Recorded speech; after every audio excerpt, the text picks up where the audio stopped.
Hi నమస్తే. నేను మీ Vinod, PVR dubbing academy. ఈరోజు మనతో పాటు ఉన్నారు లలిత గారు. లలిత గారు చాలా లాంగ్ నుంచి వస్తున్నారు. మంచి వాయిస్‌తో, ఆవిడ పట్టుదలతో అకాడమీలో జాయిన్ అయ్యారు. అలాగే వాళ్ళ ఫ్యామిలీ మెంబర్స్‌తో కూడా మాట్లాడడం జరిగింది. చాలా వాళ్ళు కూడా మంచిగా సానుకూలంగా రెస్పాండ్ అయ్యి, మేడంని మీకు తోచిన విధంగా ఇండస్ట్రీలోకి అవకాశాల వైపు గానీ, ఫ్యూచర్‌లో ఒక మంచి ఆర్టిస్ట్‌గా కూడా తయారు చేయమని వాళ్ళు మనకి అభినందనీయంగా వాళ్ళు చెప్పడం జరిగింది కాబట్టి లలిత గారి అభిప్రాయాలు నేర్చుకుందాం. లలిత గారు నమస్కారం అండి. నమస్తే సార్. మన అకాడమీ వర్క్షాప్ ఎలా జరుగుతోంది? చెడు, లోటు, పాట్లు అన్నీ కూడా. నమస్తే అండి. నేను డబ్బింగ్ ఆర్టిస్ట్ అవుదామని ఎప్పటినుంచో నా కల ఇది. ప్రయత్నం చేశాను ఇంతకు ముందు, కానీ అది సక్సెస్ అవ్వలేదు.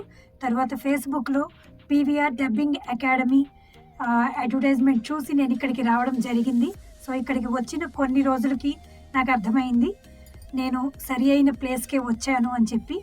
అలాగే ఆదరణ తగ్గుతున్న తెలుగు భాషకి వినోద్ గారు చేస్తున్న ప్రయత్నం చాలా అత్యద్భుతం. అది ఆయన తెలుగు భాషకి జీవం పోస్తున్నారు.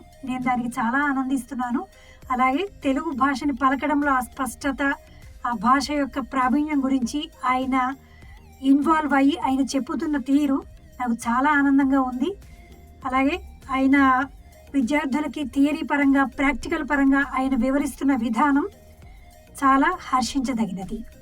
Thank you madam. కాబట్టి ఈ విధంగా మనం చిన్న లేదండి, వాయిస్‌కి చిన్నవాళ్ళు, పెద్దవాళ్ళు అంటూ ఏది ఉండదండి. మనం చేయబోయే టాలెంట్ ఎంత ఎనర్జీగా ఉండడం అనేది ఇక్కడ ఇంపార్టెంట్. కాబట్టి ఇండస్ట్రీలో ఆల్ ఏజ్ గ్రూప్స్ వాళ్ళ అవసరం ఉంటుంది. కాబట్టి ఇక్కడ మనకు కావాల్సింది మన స్వరం, మన వాయిస్ ఎలా ఉందనేది కాదు.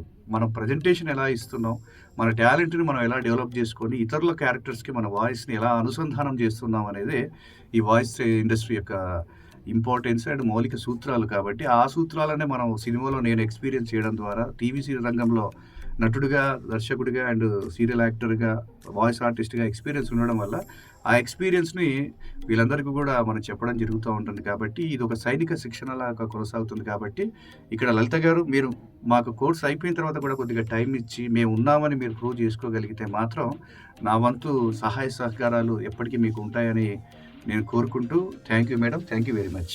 Thank you sir.